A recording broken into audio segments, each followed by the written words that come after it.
Hey up troops, A Littleton here again with another video, and this time we're going to look at exactly how Fenrir's new FNatt gadget works and what it feels like to be on the inside of the hello?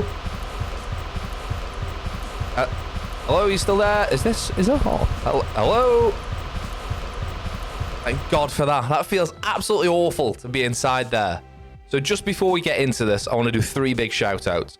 One, to Ubisoft for giving me early access to the season so I could record these clips early enough. A massive shout out to Ralphie, who took time out of his day to join me in a custom game so I could record these clips. And thirdly, a big shout out to Sky Raider, who gave me this hat at Siege Invitational earlier this year. Thank you. Right, without any further ado, enough waffling, let's get stuck into it. So who is Fenrir and what does he do? So this is a sort of a first look, so to speak, not an in-depth guide, but we will go over a few things as well. But just to get started, the first thing to look at with Fenrir, if I walk up to this wall, you'll see the UI is slightly different with Fenrir. You can see he's got like some kind of almost sort of goggles on that show some information. So in the top right hand side, you can see it says FNatt tracker. The bottom left hand side, you can see 5 bullet points. Now, when you throw one of the FNatts and deploy it, you'll see now that bottom left hand side is showing you that one is second floor secretary. I go into another room, you'll see that the next one is second floor console office. So you can always keep a track of where they are by looking down on the left hand side. However, your map's always going to be an easier thing to look at because even when you're over here, you can still see where they are. So let me just go and pick this one back up from the console office and we'll put all 5 on the wall.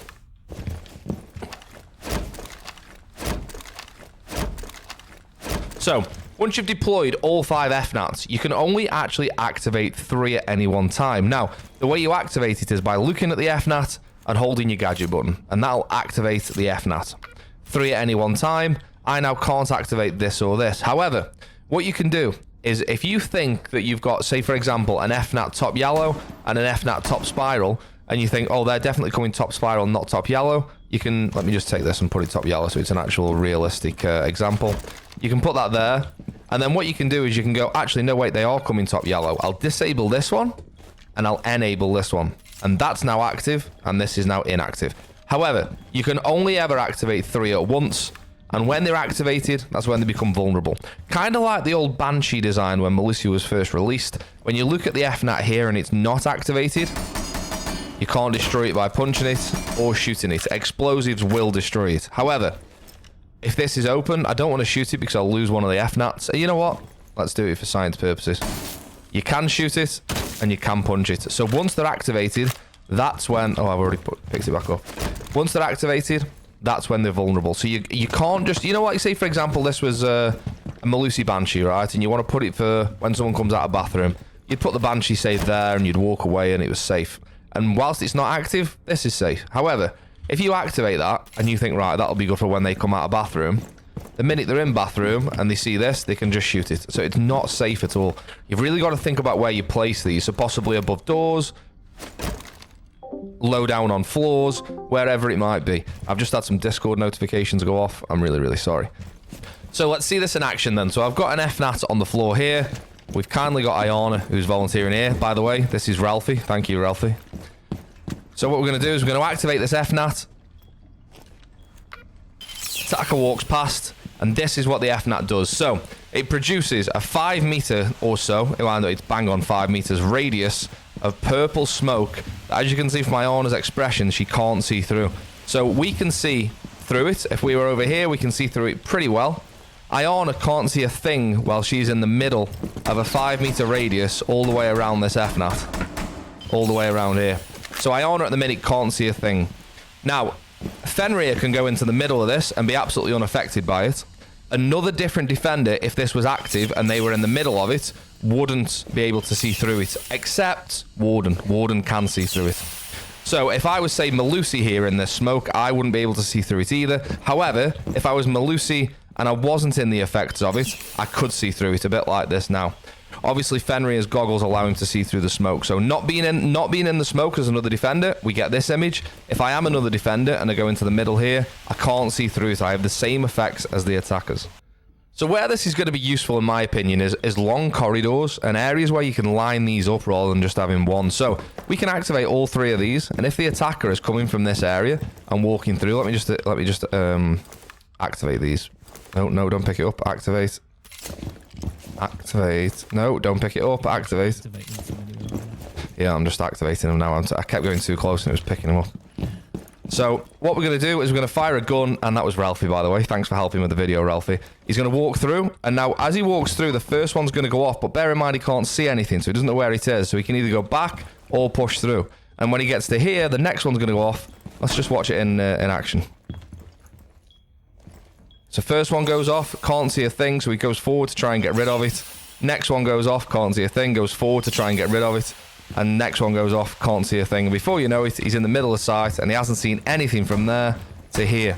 When you use them in certain good areas, and obviously it'll work going the other way, but he'll see him on the way past here. Hiding this way means he isn't going to see him on the way through. That's going to be insanely strong in certain corridors, like, say, for example, Freezer on Oregon, when you've got to come down a sort of thin passage. That's so cool. Right then, so on the flip side, I'm going to show the effects on an attacker. So you can see the one at the bottom is not activated. You can't shoot it. The one at the top is activated. If I shoot that, it'll destroy it. So as we walk in, you'll see what the effect looks like, and it's not very nice, to be honest with you. So as you can see, the bottom one didn't activate, the top one is activating, and it just creates a 5-meter shroud all around you. Now, no matter where you move, it'll move that 5-meter shroud, but the further you move to the edge, the more you can see out of it to an extent. But it's still, like, that's still 5 meters away, and we're now 3 meters away from there. So we're almost at 8 meters away from where this is, because the 5-meter radius follows you around the room. As you can see, the wall of the smoke moving around, and now we've lost line of sight here, so it's gone off, and we've gone back on again. Now, what I haven't tested is what a drone looks like. We'll do that right now. So drones can see through it, no problem. That's really interesting to see, because come out the drone, we can't see a thing. Go in the drone, and we can see through. So that's an interesting mechanic. But yeah, I mean, the sound is horrible. The feeling is horrible. You can hear, like, thermite and your character coughing. It's just not a nice place to be. Now, what you can see, though, is if the 5-meter bubble won't go through walls, if you know what I mean. Like, we can see this wall, even though this is within 5 meters. So you can see into 5 meters around you, but there's just that 5-meter wall. But what the horrible thing is, Fenrir or another defender who's not in the effects of this FNatt can just see us, like we saw when I was showing you the defensive side of things. When I first saw this, I thought it was a bit, like, okay. And then now I'm using it and I'm studying the effects of it. I think it's actually really, really good if you're going to put it in the right places. So when it comes to the FNatt, placement is all important. Ralphie's moved this from being on the front desk to being on top of the desk. And if we come in here now, you'll see it'll go off. And the profile to shoot it is much more difficult than it would be on the front of the desk. Now, the benefit of this is when you move to the side of the desk... Oh, we lost line of sight through the monitor there. When you move to the side of the desk, it's going to get you 360 all the way around here. When you put it on the front here, obviously it didn't get us. It keeps going out of line of sight because of things like the papers. So it must have direct line of sight. Now, interestingly, if we crouch, that can't see us anymore. So that's an interesting way of thinking. If you put it on like a desk like that, it's great that you can go 360 around you. If the person crouches, you're not going to get an activation. That's interesting. By the way, I'm doing this all for the first time here. We're just in testing. So all this stuff that I'm seeing here, I'm recording for the first time and seeing how it works. I mean, if we punch that out the way. So that monitor stand is blocking the line of sight. That's crazy that just that line of sight would stop things. Right, move this stuff from the side. So now, yeah, we can move all the way around and it's going to see us, but we crouch. It's really oppressive, isn't it? It's not a nice place to be in. It reminds me of when you first went into a Banshee when Melusi was first released. It was like a horrible feeling. So Ralphie's very kindly set a lineup like we did on the other side of things down this corridor. Obviously, this isn't a great example because you could just shoot these as you go. But let's pretend like... Oh, went too close. Let's pretend like upstairs, they're behind the corners of things. But just to show you what it's like going down a line. So this one goes. This one goes. And this one goes. And even if you sprint down there, and then we've got one on the desk. Oh no, Ralphie's taken that away. So as we come down here, first one activates. And you just can't see anything all the way down there. It's really tough to play against. But yeah, if you were coming down this corridor and you had one here, and then you had one like here, that whole corridor is just blocked off as long as they're activated. Crazy.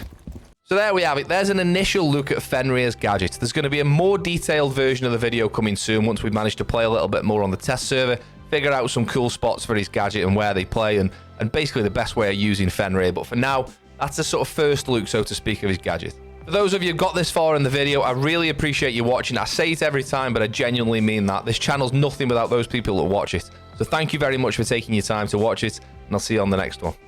Cheers!